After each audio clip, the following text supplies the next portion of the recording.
And welcome to my tennis coaching and today's on-demand webinar, How to Coach Tots Tennis with myself, Steve Whelan, and our special guest, virtually, Sam Tyler. I hope you are all well. And today's webinar is going to show you tips and secrets how to coach this quite challenging but very fun age group of Tots tennis. When we talk about Tots tennis, we're going to look at possibly under 5. So blue stage tennis, as it's called here in the UK.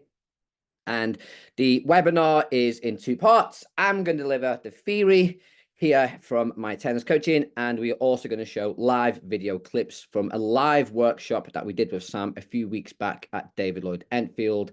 So it's a mix of live in-house workshops and me sitting here at home doing the theory-based stuff. So a little introduction in case you don't know who I am. My name is Steve Whelan.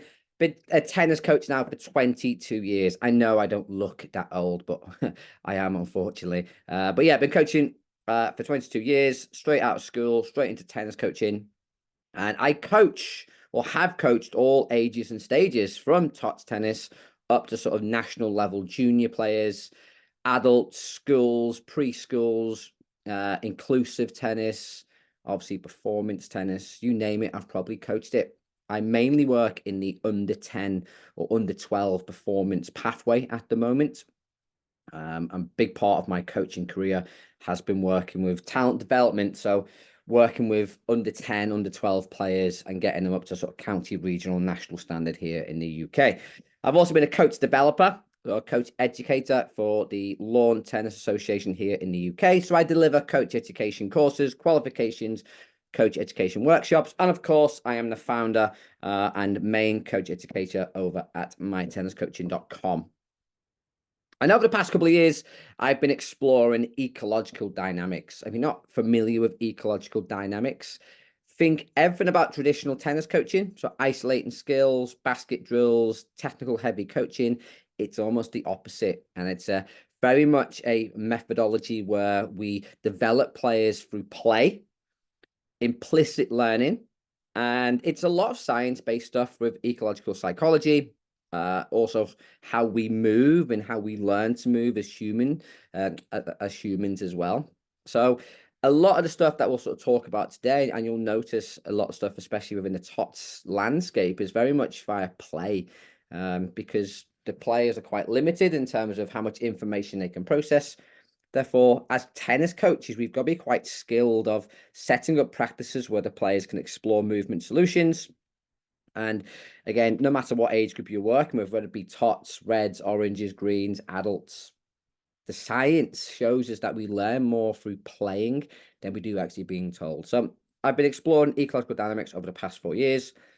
A little bit about me, sport Everton for my sins, not doing too well at the moment at the time of recording, but football is my first love. So I was a footballer growing up, footballer by trade as such, and tennis was always a bit of a hobby. And I think it's important to understand my background. I didn't have a lot of tennis coaching growing up. I think I had 2 free tennis lessons in my life. So I learned a lot of tennis through play, just by playing with my friends. And so my background and my journey through tennis is non-linear. It's not your typical player into coach sort of career pathway. It was a footballer into tennis coach pathway. And I think that really helps resonate with me because, again, like I mentioned about ecological dynamics, it's not about the coach sort of being very explicit. It's more about the players learning through play. And I think that also ties into a lot of my background. And of course, we have Sam. Sam is not with me today, but Sam will be leading the on-court workshop element videos that we'll watch in a few moments' time. But Sam also has been coaching 20 odd years. He probably looks a bit younger than me. But yeah, Sam's probably been coaching the same amount of time as me. Very similar background as well. Works a lot with the under 10 performance landscape. He's also a 18 years plus teaching physical education here in the UK. Unfortunately for Sam, he's a huge Man United fan, even though he lives south of London. Like, what do they say about Man United fans? Don't come from Manchester, a bit like Liverpool fans. Yeah, so Sam is a classic Man United fan. He's from London, and he's a keen golfer as well. So Sam is arguably, I think, one of the most knowledgeable coaches that I know in this landscape, in this sort of demographic with Tots tennis. And I still do a little bit of Tots tennis. So my wife runs a preschool. So I go in once a week and deliver Tots tennis to 2-year-olds and 3-year-olds, which is fun but challenging. And sort of I always sort of tap up Sam for sort of ideas. If I go in and have a bit of a nightmare session, which happens, I always go back to Sam and sort of explain what I did, and he will sort of chuckle and sort of highlight, okay, maybe a better way of sort of doing things. So vastly experienced tennis coach. Apart from being a Man United fan, he's a really good guy as well. So Sam will be leading the on-court stuff. So this is what we're going to explore in today's webinar. This is quite an interesting age group. And when I first started coaching many, many years ago, Tots tennis wasn't really a thing. I think it was maybe 5 or 6 years into my coaching career that I first explored or first was exposed to Tots tennis. And it was a club in Manchester that I just joined as a coach. And I was told, okay, there's a parents and Tots session on Saturday morning. You're going to lead it. And I didn't have an absolute clue what to do because, again, I was so used, even though I was 5 or 6 years into coaching, I was so used to working with 7, 6, 7-year-olds. So when you're then presenting with 4-year-olds, and you may think there's not a big difference there, but there's a huge difference from a psychological and physical development point of view. It was really hard, even having the parents on court. So the games or the drills that I would normally go to with the red players, the under-8 players, didn't work with the Tots. And I vowed that day never to coach it again because it was just so challenging and so tough. And I think a lot of coaches have that experience. And I say this quite a lot within my social media posts, that a lot of red stage tennis or blue stage or Tots tennis or under-8s, it's generally given to the younger, inexperienced coach. And that was me 22 years ago. I was given the reds and sort of a few years later, the Tots. But this age group, you need quite a lot of knowledge. You need a lot of confidence and you need a lot of skills. And it really blows my mind now as an experienced and old coach that why do we give these sessions to the inexperienced coaches? This is where you probably need your best coaches with knowledge, your most confident coaches, and these coaches at this age group need lots of skills. So that's what we're going to look to try and explore today within this webinar, is to give you the knowledge, the confidence, and the skills. A huge part of working with any age group of players is, okay, can we set the right climate and environment? And a Tots session is not your classic typical session. And we'll look at sort of very effective ways in which we communicate and set the climate and environment with the players today as well. Because it's not the same as a red session. A red session, you can be quite loud and boisterous and energetic. If you do that in a Tots session, you're probably going to get a few tears. So we're going to listen to Sam today talk about how he sets the climate environment to make it a more effective Tots session. And then we'll look at some quick wins and some common curveballs as well when working with players. And that's sort of what I'll sort of chip in. So my part today is in this on-demand webinar is one, to provide a lot of the sort of the science or the research and sort of the educational elements. And Sam's going to bring to life a lot of the practical on-court delivery elements as well. Just before we get into the main part of the webinar, a lot of the on-court stuff was filmed live and the sort of other people playing in and around us. Unfortunately, we had an issue with the microphone on the day, so Sam's not mic'd up. He has a loud voice like me, so you can hear him, but I have put sort of some captions or subtitles on the screen as well, so hopefully you'll be able to follow along. So this is Sam just having a little play around in terms of what a common Tots lesson generally looks like. And I guarantee if I watch Tots lessons or even red stage lessons, this is probably the classic lesson. So we're just going to watch Sam now sort of deliver a bit of a skit. And yeah, this is what we generally see when we look at Tots tennis. Right then, Tots today. We're now going to do our warm-up. So the first thing we're going to do, we're going to do some stretches. Everybody on the line. Following me. First one we're going to do is a lunge. We're going to really stretch the backs of our Achilles and our hamstrings. Here we go. 1, 2, 3, and then we change. 1, 2, 3, then we change. 1, 2, 3, we change. Right, Tots, congratulations, you've just done a successful warm-up. What you are going to do now is we're going to work on our hand-eye coordination with our rackets and the ball.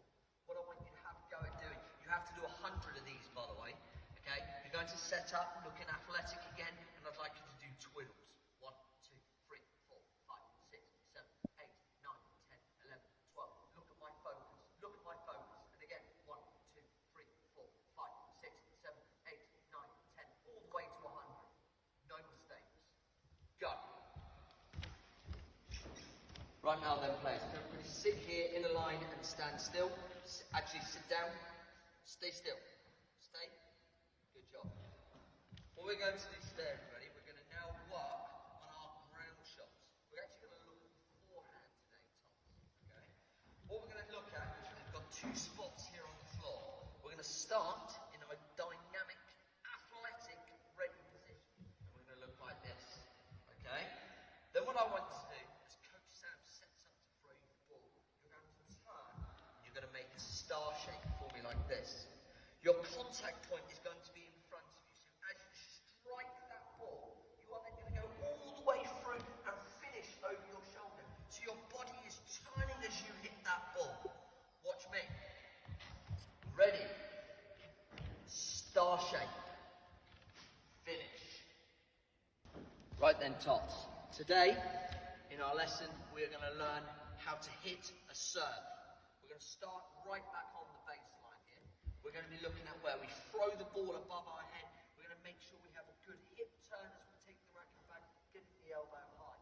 We are focusing here as well. We're always thinking about our chopper grip, Tots, okay? As we then make contact with the ball, that racket's going to travel all the way through. It's going to finish across our body, so our shoulder is then pointing at the target. Watching me.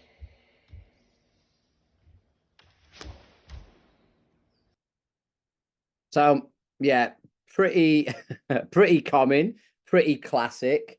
And I think if we just talk through what we sort of noticed in there, I'll talk through what I noticed and sort of common errors that coaches make. Let's start the warm-up. So the warm-up is dynamic stretches. Why? Why do these kids need to warm up dynamically? And again, yeah, we as adults have to warm up because we're a lot older.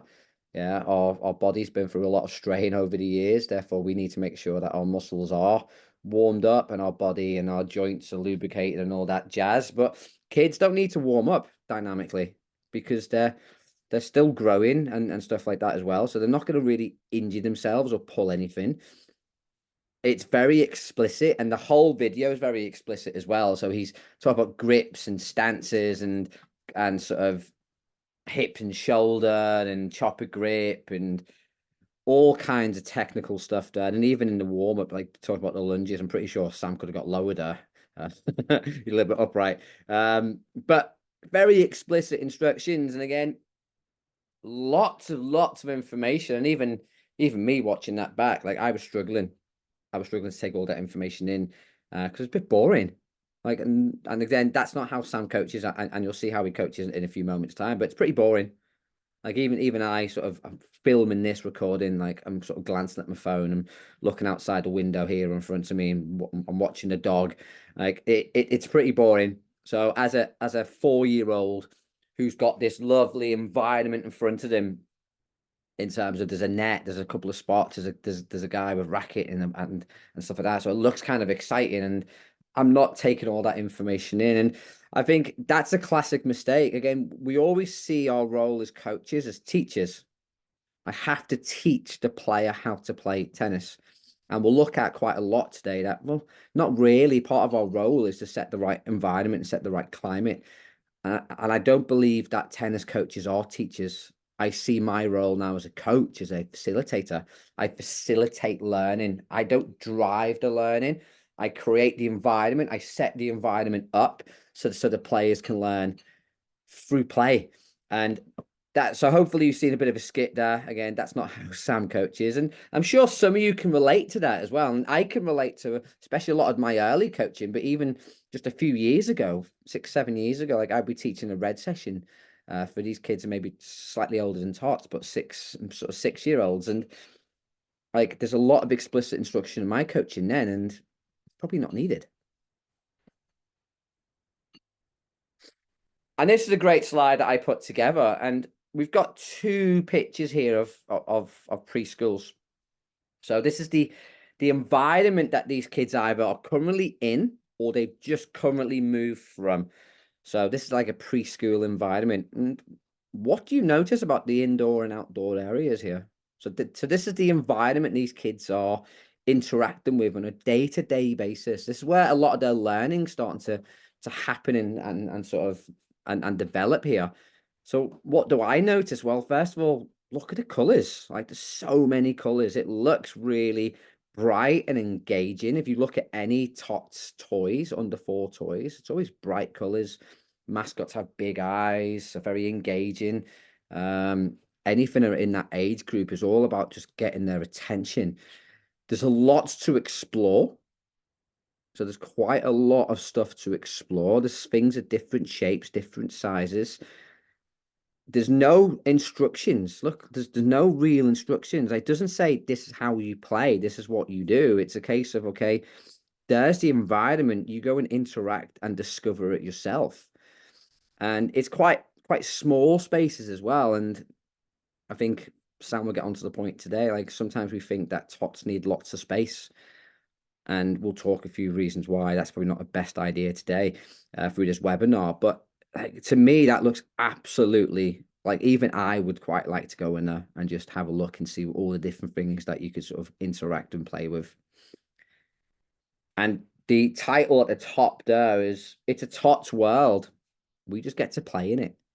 And I think that's really important message for me here is I think sometimes as tennis coaches, we think these tots are coming into our world, but we really are entering their world. And especially in this age group where they're just learning to discover themselves. Like we have to understand that we want to create a world that they find engaging. Now, tennis coaches don't like this type of a world because it's going to be a lot of setup. And that's the problem that we have sometimes. Like this is the reality we present the tots. A very bland, boring tennis court. Again, no disrespect to Burnley Tennis Club. I got this off Google. I'm not saying your club is boring, but for the tots, like it's what 2 shades of color, a little bit of blue. There's nothing really I can interact with. It's just a big space. And we have to make sure that we create the right environment that almost matches their learning environment from the preschool or the nursery. And I think, again, like I mentioned a few moments ago, coaches don't like this type of environment because it's a lot of setup. It's a lot of work. It's a lot of equipment, a lot of kit. But we always should be looking at what's best for the player, not what's best for me as a coach or you as a coach. Not if we're going to upset a few members. It's about, okay, can we really engage and inspire and motivate these young tennis players and possibly future club members and future maybe very good tennis players as well. So just a little bit more sort of background and theory, and what I always do is just give you stuff to think about and really to when you watch the videos, just have a look at how Sam brings a lot of the stuff together. And this is what tots want. They want to express themselves. They want to show emotion. They want to make noises. They want to use signs. They want to talk. Yeah, because they're learning how to interact with the world now, especially from a communication point of view. They're going to go through high levels of emotion. They're going to cry. They're going to be excited. They're going to be scared. They're going to go through all those emotions in a very short amount of time. And the smallest event could trigger an emotion. Like a cone might fall over and then that might upset one of the kids. And we think, what on earth's going on there? Why are you crying because a cone's fallen over? Because they're going through a lot of discovery and they're discovering these type of emotions. They want to also make noises. So they want to express themselves through noises, through singing. They want to talk. They want to communicate with words. And I think that's really important as well, because if you think about Sam's video there, the little skit at the start, he's saying, okay, stop talking, listen, stop talking, stop talking. So you're almost stopping the tot sort of trying to express themselves. And yes, it's important that we get some instructions across, but understand that, okay, they want to express themselves. They want to really self-discover. They want to learn new things, but they don't learn in a very educational point of view. They don't learn from an explicit point of view. They don't learn by listening. Most of us, believe it or not, do not learn by listening. That's an educational environment that's sometimes pushed upon us. As humans, we interact with things, we learn via doing stuff much more strongly than we do from listening. And if you're learning, I don't know, a language, okay, then yeah, you're going to have to listen to the language. But for a physical point of view, we learn by play. So these kids want to move, they want to dance, they want to sing, they want to jump, they want to hop, they want to throw, they want to catch, and they want to explore lots of different things. They don't just want to be standing on a spot hitting a forehand over and over again. They want to try and do lots of different things. So we've got to create the environment that gives them that variability as well. They want to discover. And again, I go into my wife's preschool, and one girl's married to 3 kids.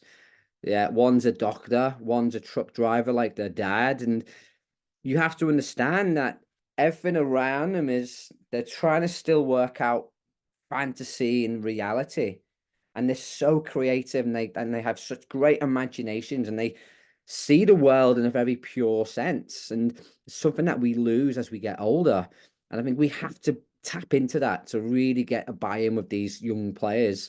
Let's buy into the fantasy. Let's create the environment. Let's create the stories. Let's be a truck driver. Let's be Dora the Explorer or Indiana Jones. Like, let's really tap into that as well. And they want to use all their senses. Yeah, not just listening and watching, but tasting. If you've ever done a Tots lesson, you know for a fact that sponge ball's going in their mouth at some point, or the cone's going in their mouth. And again, they just want to use all their senses. They don't just want to stand there and listen to you as the coach. And they want to make new friends.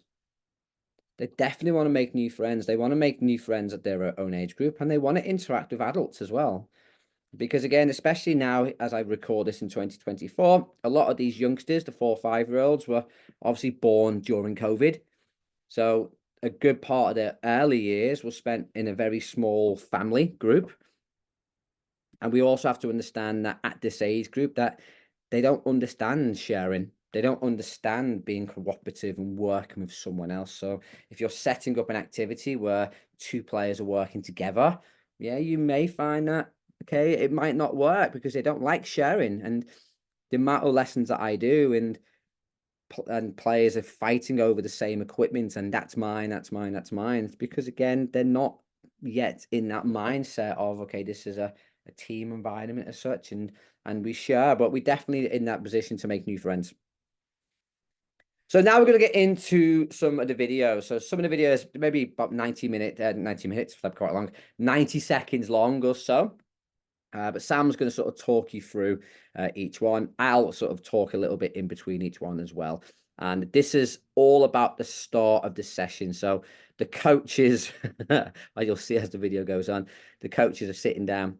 So Sam is sort of now explaining what he does as he first gets the tots through the door. I think it's really important to point out at this stage that this is a tots only session. It's not a parents and tots session. So Sam did say on the day that the parents will probably be sitting on the court side on a bench next to him. He doesn't generally have the parents on the court with him. Over to Sam. Right then, guys, so whenever I run a top session, the first thing I get them all to do is come and sit down in front of me, okay? You'll notice how my voice has changed. I kind of control it by speaking to them really softly.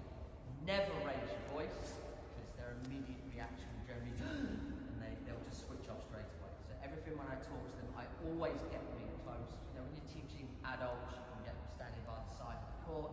You can obviously shout much louder. Anything I do, whether it's a demo or showing them anything, not that there's much demo in the Tots tennis, I always get them in close. Yeah, so it's a really good point there that he makes with the communication. So he gets them sitting down. He gets them sitting down sort of on spots or in an area here. And you notice straight away that he's also got down to their level. So obviously he's sort of crouching down there, working on those old knees. But again, he could sit down just so he's eye level. He's not towering over the tots here. great points about his communication as well, in terms of he speaks very softly and he doesn't always raise his voice, which I do quite a bit, especially when working with adults to keep their attention. Because what Sam said was really good there is once he raised his voice, is they get startled and it might scare him. And we talked about this a lot on the day, like when we raise our voice, especially around Tots players, that they believe that we're shouting at them, even though we're just maybe trying to voice project over a very busy tennis court, or we're trying to catch attention. So he says that he talks very, very slowly and very softly, and he really gets them to engage. And I think that's really important, and it's something that I used to do a lot with my Tots lessons. We have the welcome circle. So I get some spots, I put them in a circle, I sit in them sort of at one end of the circle, if you can put an end of the circle, top of the circle, and then the kids sit around and we just say hello and introduce ourselves, and we have a little bit of a sort of what's happened today, or anything interesting you want to share, and you get the I've got a new dog, or I've got a new cat, and or I've got a new lion. You go, oh, a new lion, that's pretty good, isn't it? So it's very important that you just settles the group down by getting them in, having a little bit of engagement, but just sort of reintroducing himself. And even with me, when I go into my preschool each week, like I almost have to reintroduce myself sometimes to some children, because some of them get a little bit standoffish because they haven't seen me for a week. And I come in and I've just got to reintroduce myself nice and softly, and then they get that little bit of confidence in and around me again, and then we're good to go. So yeah, the start of the session is absolutely key here, and it's just a nice, soft, friendly, easing them into the session. The next stage here now, he's going to start to engage them, and he's a big believer of trying to make them laugh. Be interesting when you watch this if some of the coaches are laughing or not. As you'll see go through, it's pretty funny. But yeah, so over to Sam. One of the most important things I find, I need to make them smile.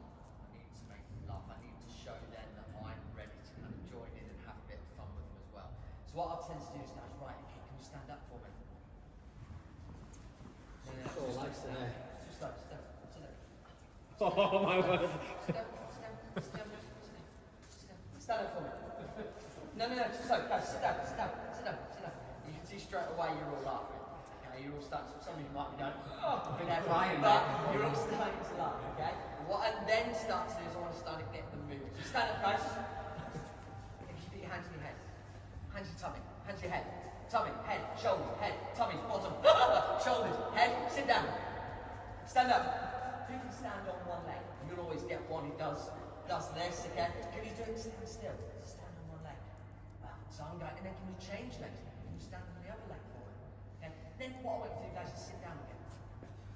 And then can you stand up for me? Okay? Then, guys, I'll start to kind of introduce some of the basics, but straight away, I guarantee you do that, first 2 minutes, they'll all be looking at you, oh my God, this guy wants to do, this guy's going to get us moving, and they're straight away, they're excited, okay? What I then do is I try and get their bodies moving a little bit. One of my favourite ones is, right guys, so can I get you all to make a star shape for me? Make sure you don't bump anybody next to you, so can you make a big star for me? Well done, guys. Then can I get you to make a rocket? Ready? Then a star shape, then a rocket, then a star shape. And then guys, can you make a ready position like this for me? Now then I'm really going to get them moving, so I'm going to make this quite quick. So can you go start, rocket, start, rocket, start, rocket, start, rocket, start, rocket, ready? And straight away, you've then got their attention, all right? So that's one of the first things I think when they come in. You can do that in different ways, but I think you've got to make them, shock them a little bit, making sure they're listening, get them smiling, okay?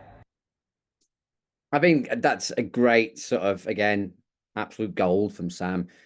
Once he's done the introductions and got them settled, got them relaxed into the session, and their trust, I think, is a great word. He wants to make them laugh, make them sort of understand, okay, this is going to be fun today.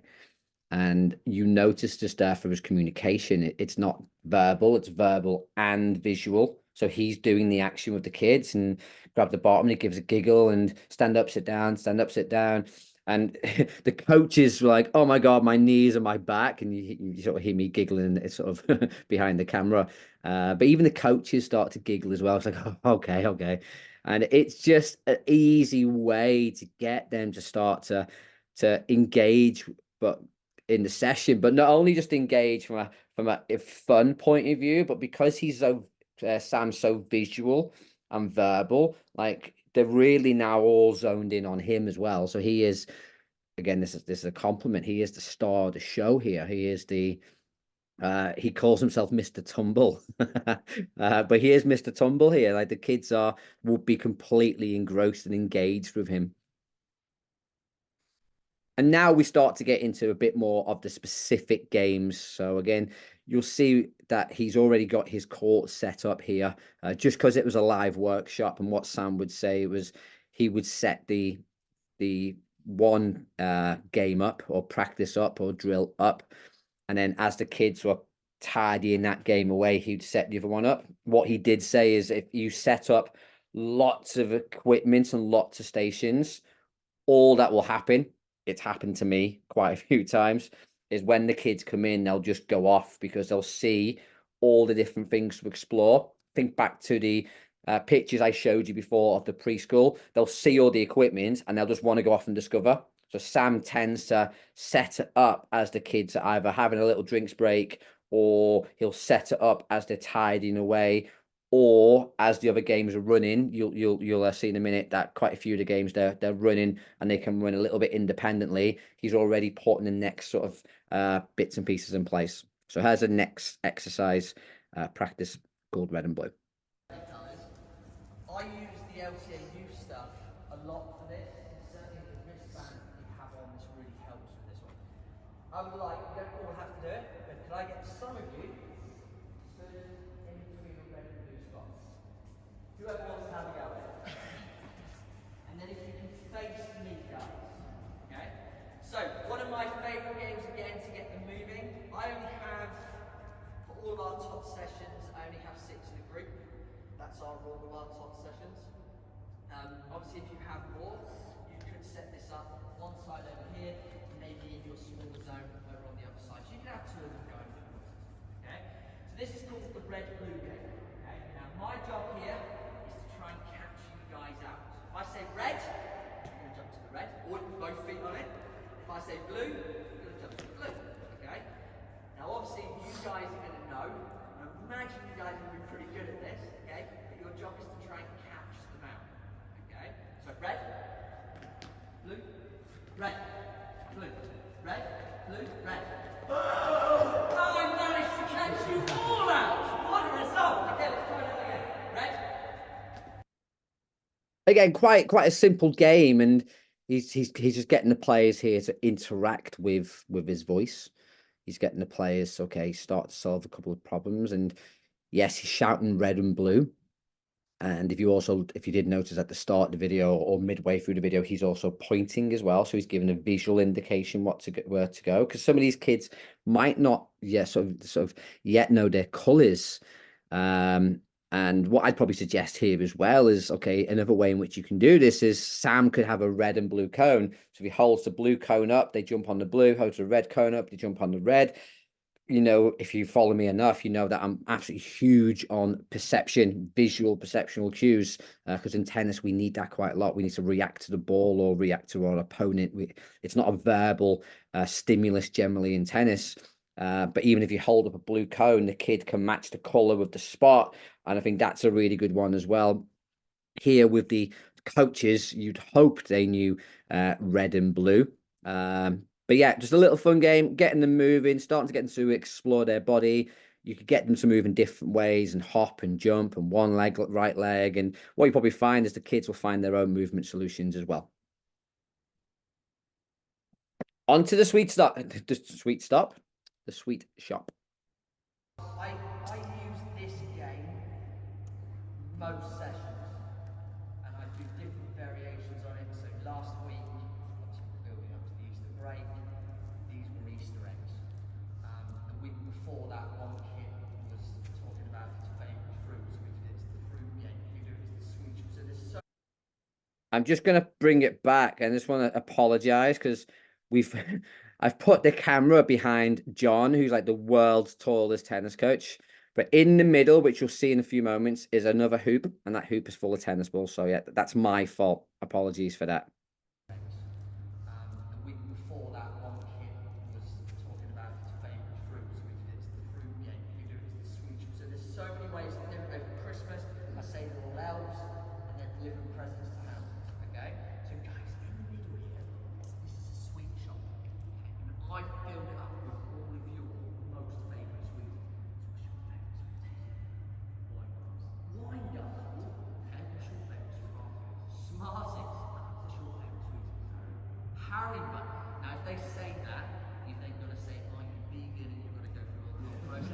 What's your favourite sweeties? Wine gum. What's your favourite sweeties? Oh my goodness. All right, what's your favourite sweeties? Oh, good shout. What's your favourite sweeties? Do you know what? When you ask the tots that, not one of them say wine gums, not one of them say Haribo. They all say things like chocolate or lollipops or marshmallows. Anyway, guys, this is what you're going to do. You're all sat in your houses, and your job in a second is to run to the sweet shop, take a sweetie, and take it back to your house. But guys, there's a rule. Because you're not greedy, you're only allowed to take one sweetie at a time. And I want to know who can get the most. Are you ready, guys? So stand up for me. Okay? And when we're running, everyone, when you're running, you've got to look where you are going. Guys, because you are bigger, can you just move your hoop a little bit further back? Don't want anyone to smash it. So, are you ready, guys? Okay? Remember, you're only allowed to take one sweetie at a time. You ready? Go! One sweetie, take it back to your house. Oh, you can see he's competitive here. Now, you can then sit yourselves down. So again, a pretty classic game here. I think I call it ball pond many years ago, where the players have to get a ball from the middle, bring it back to their hoops. So again, great for movement, great for sort of collecting and sort of moving sort of backwards and for 2 bits. What's the word I'm looking for? Can't think. Sorry, brain fog today after a long day yesterday. But there's again, I think the most important part here is the storytelling element. Like, okay, this is the sweet shop. What's your favorite sweet? Fruit shop, Christmas present, Easter egg hunt. Could be a tennis ball shop. Like, who's your favorite tennis player? You can really start to let the players start to use their imagination here. And again, just look at how he sort of sets it up as well. He crouches down. He's speaking softly. He's using very basic language, even for a group of experienced tennis coaches in the video. He's again just sort of setting a quite soft, gentle scene, and all he's really doing is telling them, okay, you only allowed one sweet, bring it back to your house, away you go. He's not saying, okay, you've got to do this and got to do that, and you've got to shuffle step. He's just, the players can work out how to sort of do it between themselves, which is great. And now we have the second part here. Again, apologies because the camera is behind the very tall John. Now, you've eaten all your sweeties, okay, and what do we have left over? Rubbish. Now, what have you got to do with your rubbish? You've got to put them in the bin. So, the bin's here. I'm going to put the bin here in the middle. Okay? Now, that bin is really smelly. I don't even go near it, alright? So, your job, can you throw your rubbish into the bin? Who can get all their rubbish into the bin first? So stand up, guys. Now I'm going to have one rule here, everyone. You've got to stay in your hoop. Alright, remember, that bin's really smelly. Don't want to go near it. Alright? Ready? Might be hard. Oh, yes, Ed. Oh, Jose. Interesting techniques. Oi! There's a few more out, guys, on the floor. Do you want to get those ones on the floor as well? To be fair, John, you're so tall, you're going straight down anyway. So again, it's a great sort of second part there to, okay, you've almost received the ball, you've got the ball, now can you send it? So again, great for throwing. And again, there's no explicit instructions of how to throw the players. And I make the comment quite funny off camera there, saying, well, there's quite a few funny techniques here. Some were dart players, some were going high. John was going straight down because he's 10 foot tall. And again, just a fun way of sort of playing the game and sort of, again, the story element. Okay, you've had the sweets, now you've got the wrappers, stick them in the bin. Oh, the bin is really, really smelly. So you can't run up and put it straight in the bin. You got to throw from your hoop. So he's very much not telling them how to play the game. He's just setting the environment. Okay, these are the environment. These are the rules of the game, or the rules of the constraints of the practice. And again, just letting them have a go. And coaches loved it. Coaches wanted a second go as well. So now he sort of moves across onto the other side of the court, and he now goes into probably the most popular game of the day, I would say, Mousetrap.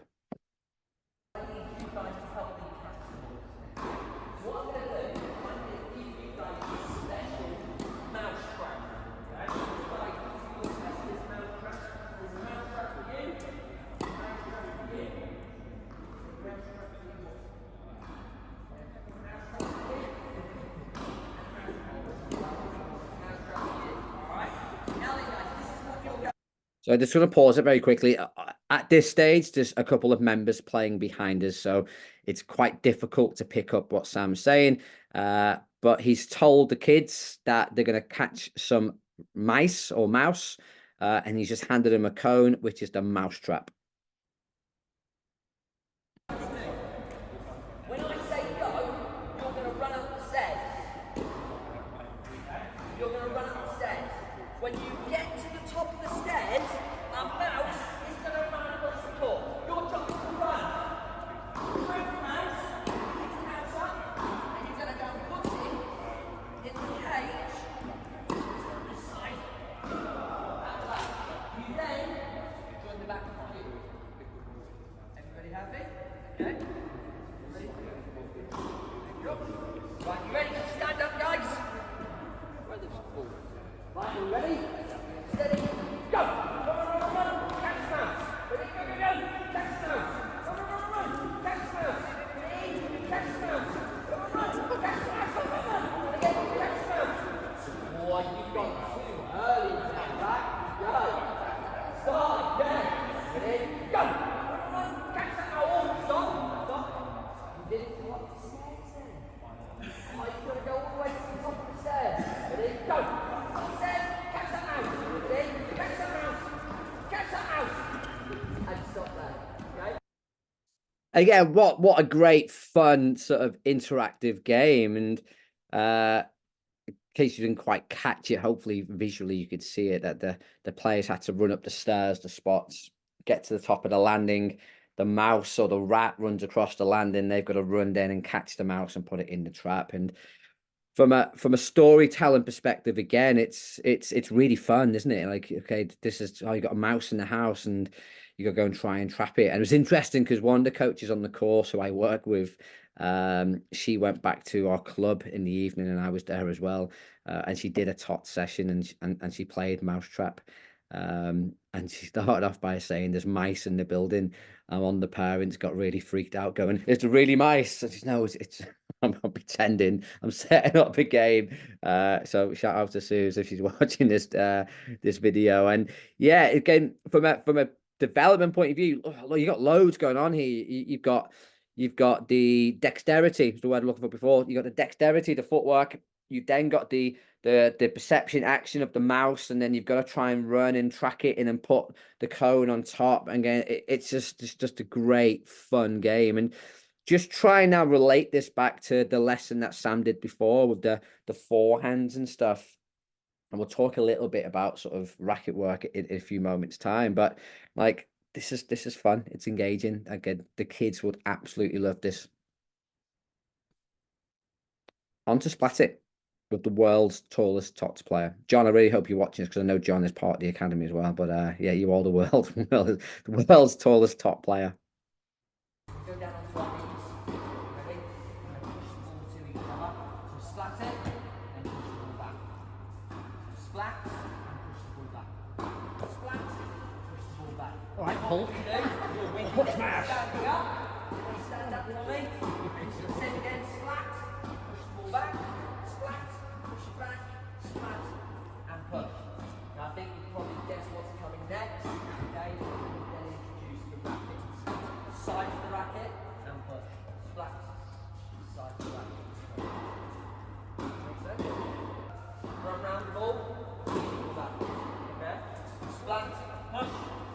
splat, come round, walk, push, splat, come round, and push, okay?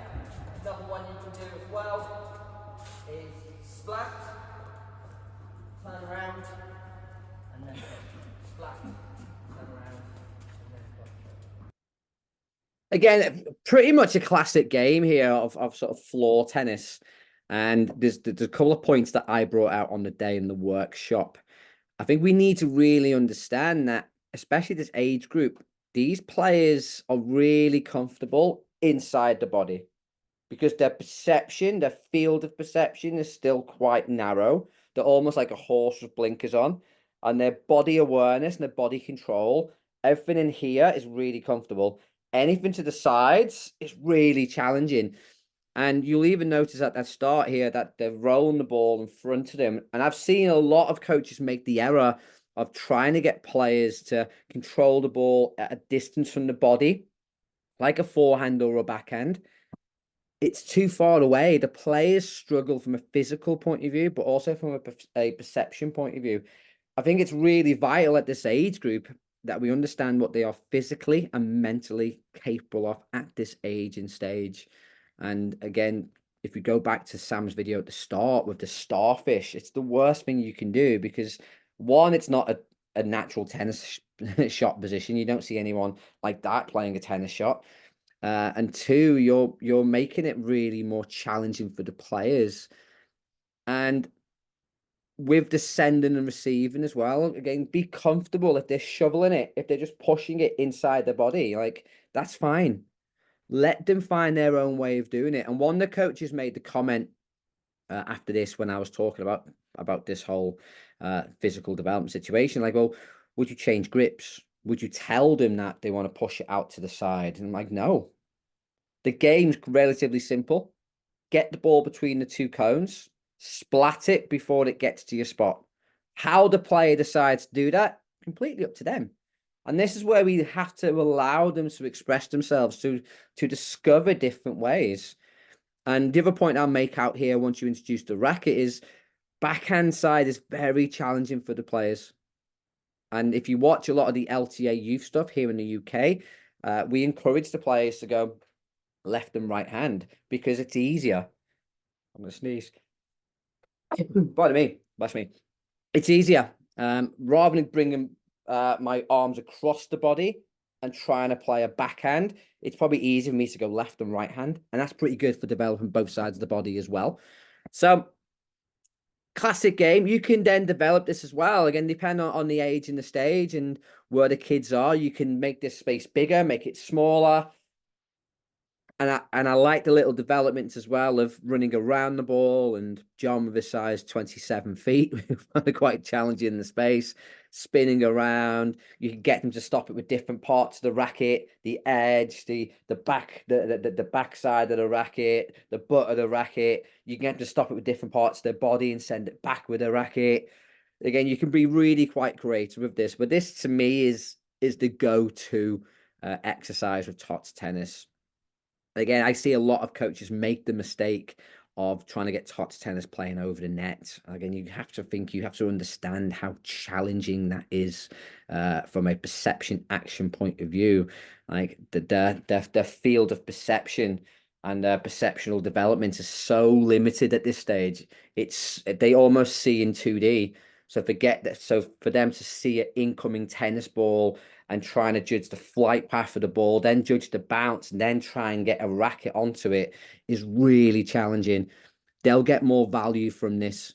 And you can develop and upscale this and make it more challenging in so many different ways.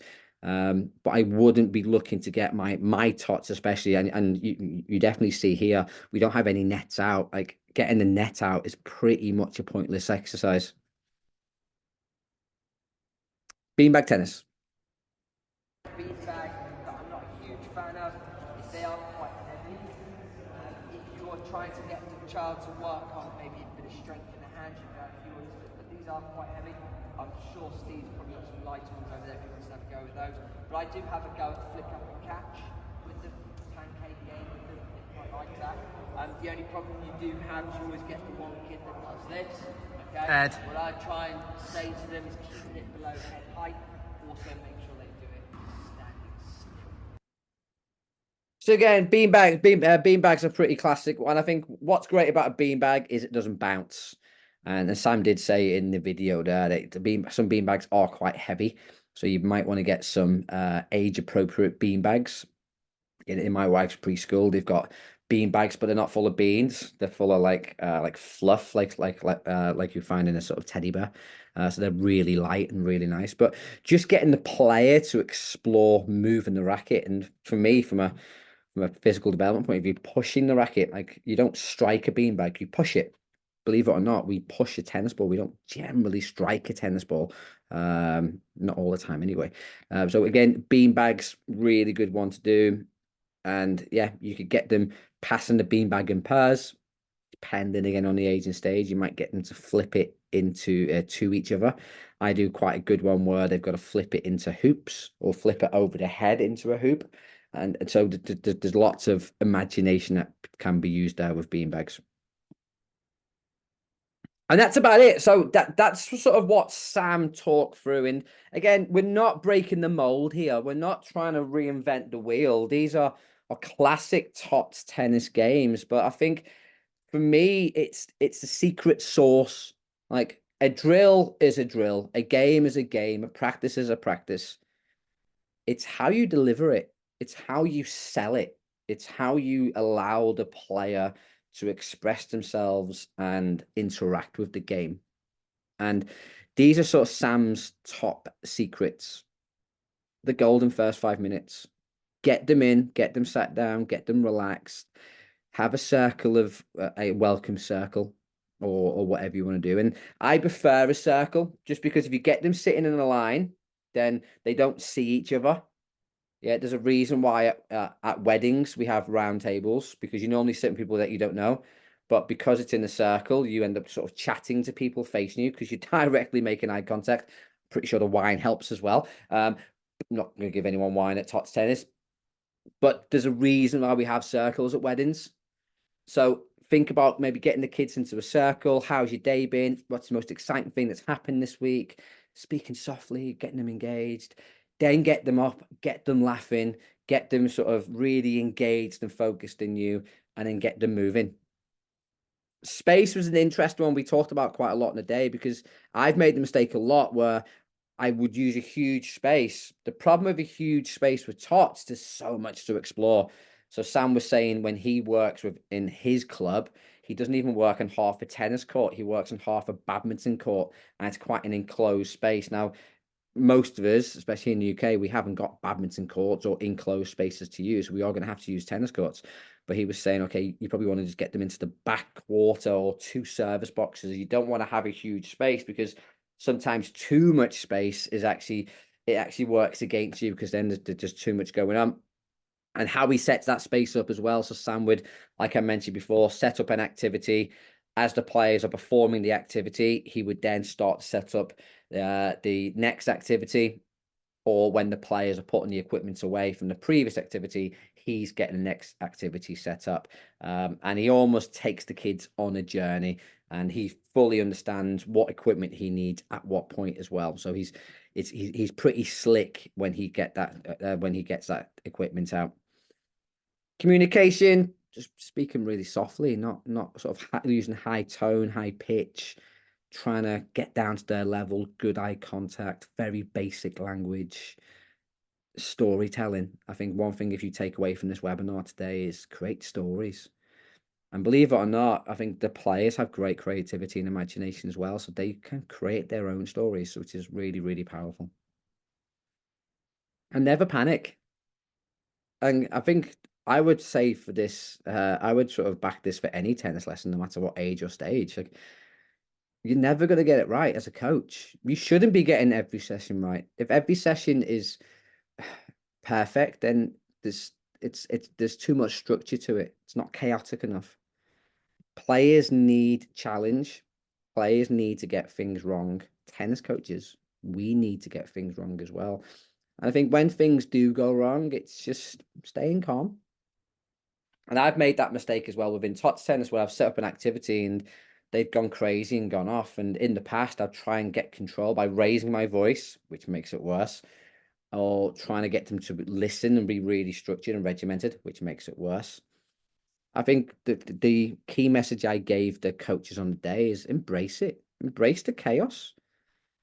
Just because someone's doing maybe throwing in a way that you don't want them to, let them. If they're throwing the ball in the sweet shop over their head, let them. If they're doing the mouse catching game and they're running and they're changing hands, let them. Let the players find their own solutions. And sometimes we want to control everything in tennis, no matter again what age or stage, but let the players find their own solutions. At this stage of the workshop, we would have a little coffee break. And then when we come back, I would then talk about, okay, do we meet the needs of the player? Because again, part of our role, I mentioned before that we're not quite teachers, more facilitators, but we do have a quite important role because we have to develop the skill. Because ultimately these players or these children are coming to us to hopefully be tennis players. And we touched upon before, what are they capable of? And I think it's important that we understand what do we need to make sure we are developing with these players. And we need to understand the player. Again, Tots are explorers. They notice, question, and want to know everything in and around them. So you're going to have to be prepared for lots of questions. You're going to have to be prepared for players going completely off topic. And I've had it before, like, oh, look at that bird. There's a football. That's a pretty flower. You've got a red top on. They'll notice everything. So let them explore. Goes back to what I said before. Let them explore not only different ways to move, but also different ways to play the game. And they're all unique. No two players will interact with the world in the same way. I might catch the ball one way and my friend might catch it another way. There's no right or wrong way. So it's important that we understand that no two players are the same, especially at this age group, but with any age group, we really have to understand that players develop at different rates as well. You may have 2 4-year-olds, 2 twins, and one might be more developed mentally or physically than the other. We have to understand that. We have to embrace that as well. And we have to cater and differentiate for different standards and different levels of experience. And we are probably at the very start of the physical sport development here. They are developing their concentration, they're developing their emotions, physical and psychological development, and they're all developing at different rates. We have to understand that. We have to have empathy. We can't remember what it's like. Well, I definitely can't, to be 4. We only remember learning from an adult point of view of listening and watching and someone telling us what to do. We lose the inner child inside us. We lose that exploration side of us. As we get older, we stop exploring because we think we know everything. We try to be more like other people. We try and copy peers. But at this age, they're so unique. And we have to understand that as well and really have empathy. Try to be as best as you can a 4-year-old, or try and see the world through their lens. And they live in their own little world. They're still learning to interact, engage, and understand people outside their family. And like I mentioned before, when I go into the preschool, I probably have to reintroduce myself each week to some of the kids, even though they see me once a week, because I'm not a constant in their life at the moment. And with all these players, you have to understand that it is about consistency. It's about being consistent, and they need that consistency not only in the people that they interact with, but also the games and the interaction that they do as well.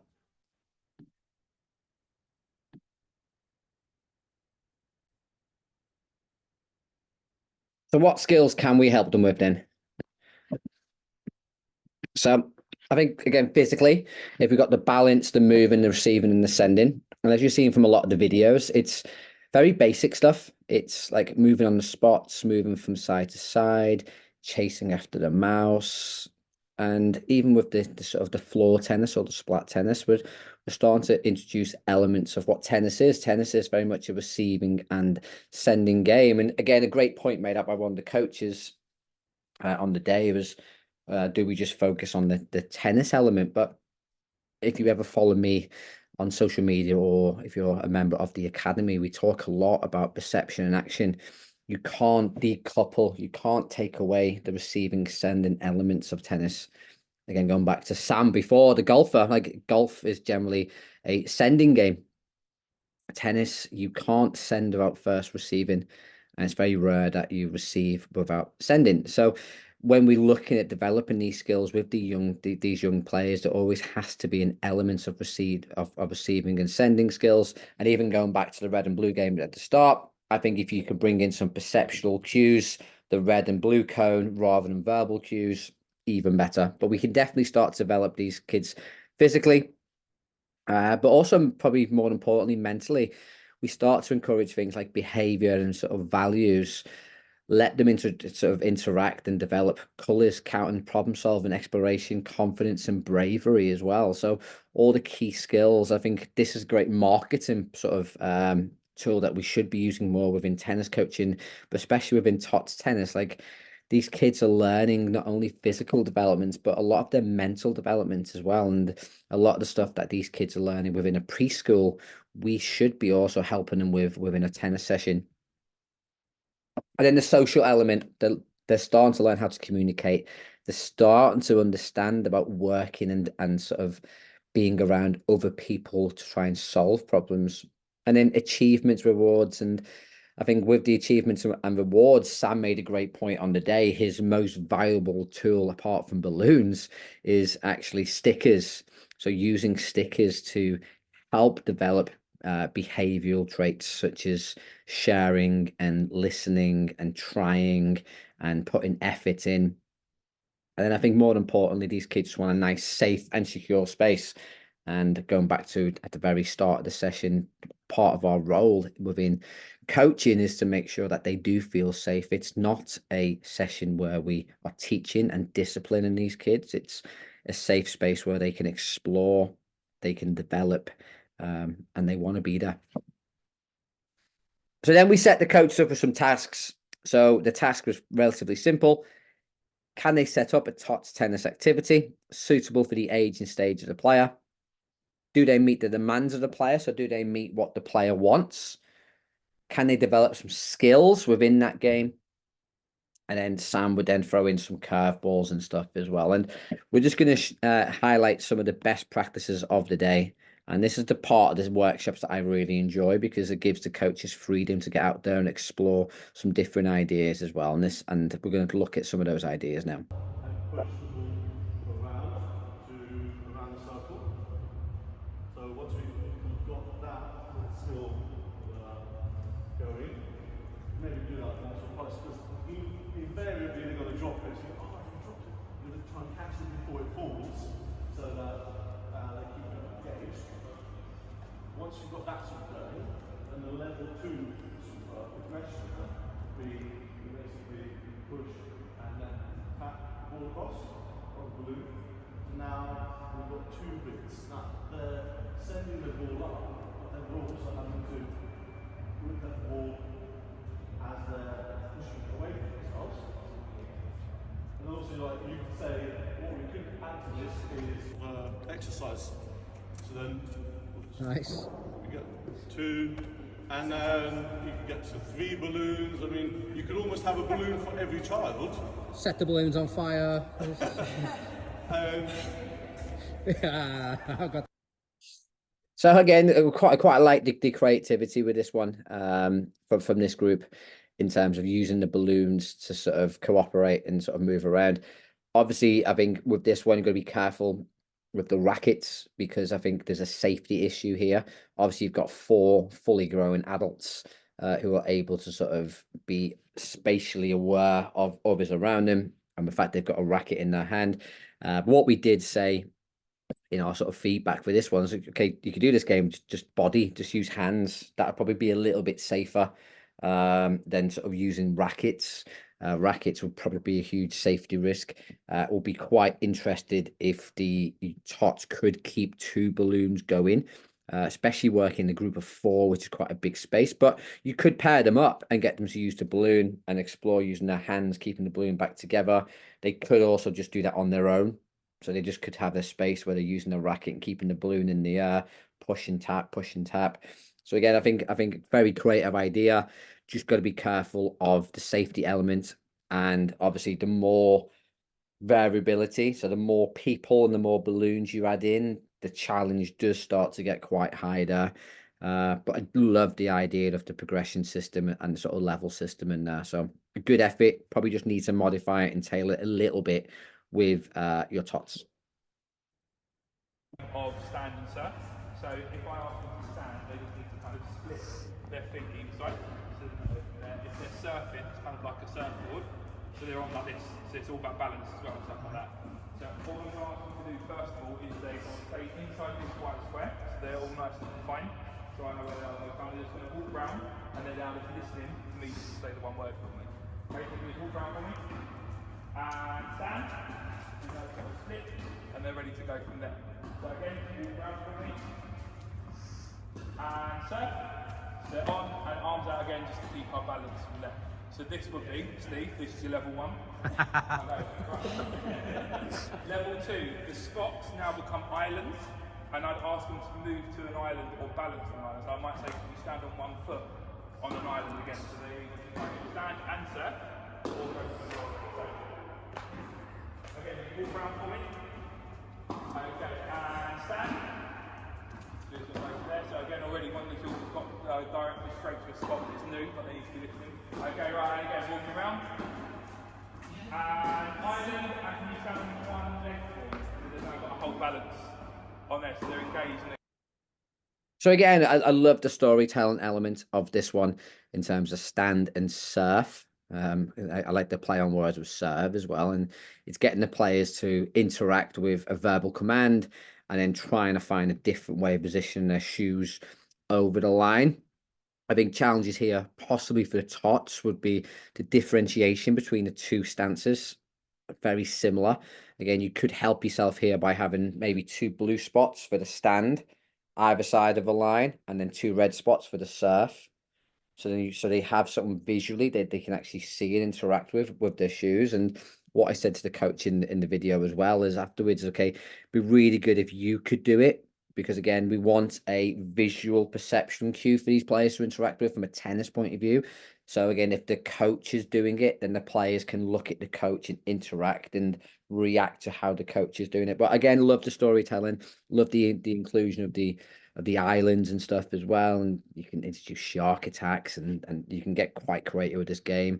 But for me, it's always thinking about, okay, great for adults to follow these cues. And again, there's some of the common messages that me and Sam had on the day with the coaches. It's okay, we understand that as adults, but again, getting a kid to understand it might be a little bit more challenging. So how could we simplify the game? To my idea there, the spots, the 2 blue spots, 2 red spots, might make it a little bit more easier for the kids to understand. But love it. Love the storytelling element. Again, getting them to interact with the environment in different ways as well, different type of stances, basically, isn't it? It's sort of split step, and then you've got like an open stance and closed stance as well. So there's a lot of hidden tennis elements in there as well. Very good. This one stole the show, I think, for the coach's ideas. This was Carl's idea of a zombie apocalypse. So I don't think you quite hear him, so I'll explain it quite quick. So we got the zombies here, are 3 willing zombies, and at the front they've got the cones, which they're going to have to try and steal. And Carl is going to try and protect the cones by launching tennis balls at the zombies. The zombies are not allowed to run; they have to walk like a zombie, but they have to try and avoid being hit by the ball. You can move a little bit, but we can't run because you're zombies. The zombies can't run. What you've got to do is you've got to walk forward and try and collect the cone. If you get a cone, you take it back to your home station. But if you get hit on the way in, you've got to go back to your home station and start again. The idea, the winner is going to be one who can collect the most cones. You're going to get 1 at a time. Right, are you ready then, zombies? Off you go. Zombie apocalypse.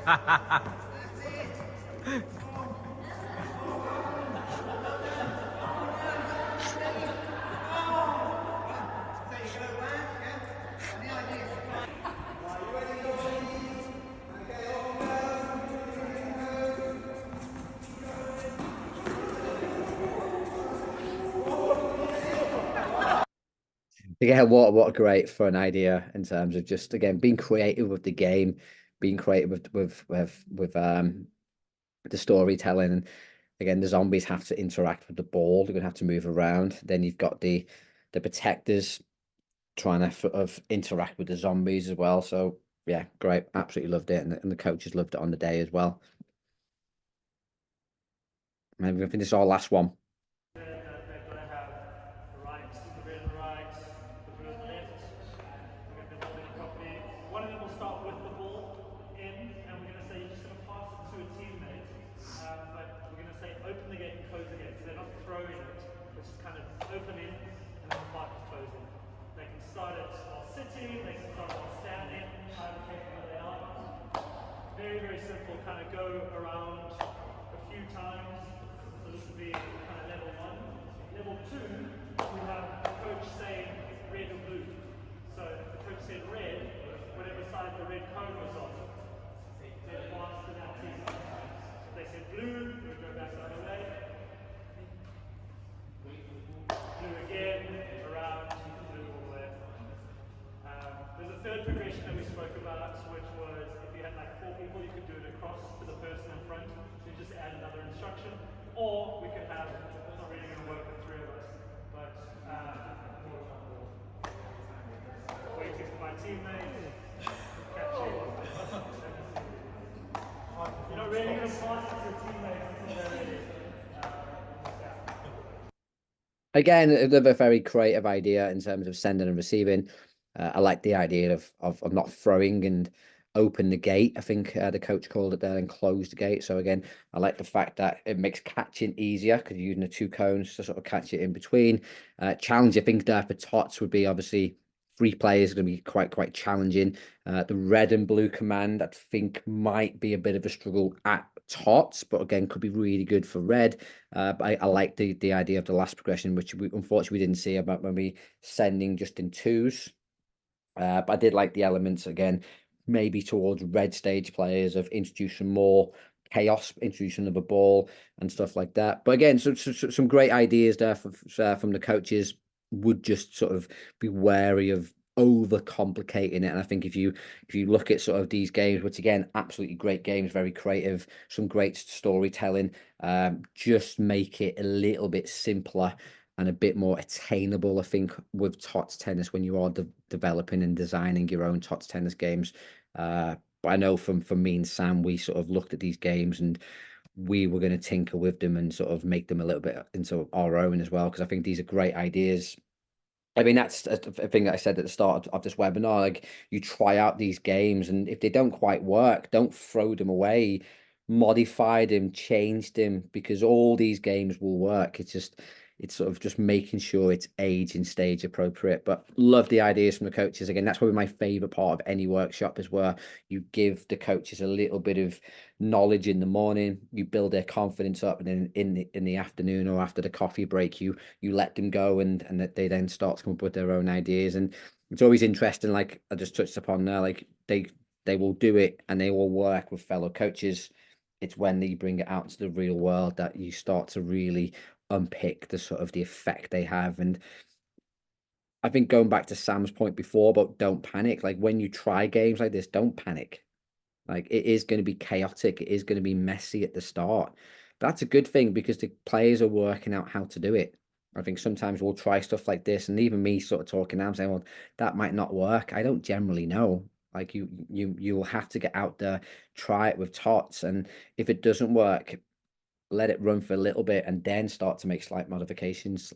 Don't just throw the baby out with the bathwater and sort of give up on it. I think that's the art of developing, isn't it? It's definitely the art of learning. So that's the end of the webinar. So hopefully you've enjoyed it. Sorry for the slight distraction with my dog at one point, me sneezing, and then my family came in at one point as well. We had to pause. But what do we want to explore today? Hopefully, we've built up your knowledge, your confidence, and skills within developing Tots tennis. We've hopefully talked a lot and given you ideas of how we set a more suitable climate and environment when working within Tots tennis. And we've talked about some sort of quick wins and sort of common curveballs. I think the common curveballs for me are just understand the age group more. What do they want from it? What are they capable of? And how can you provide it as a coach? If you have purchased this webinar, we do have a Tots tennis resource. We have a Tots tennis or Tiny Tennis Titans book, which has 6 weeks of lesson plans and lots of activities. It's written by myself and Sam. Sam brings in a lot of the practical elements. I bring a lot of the sort of the coach education and the science elements as well.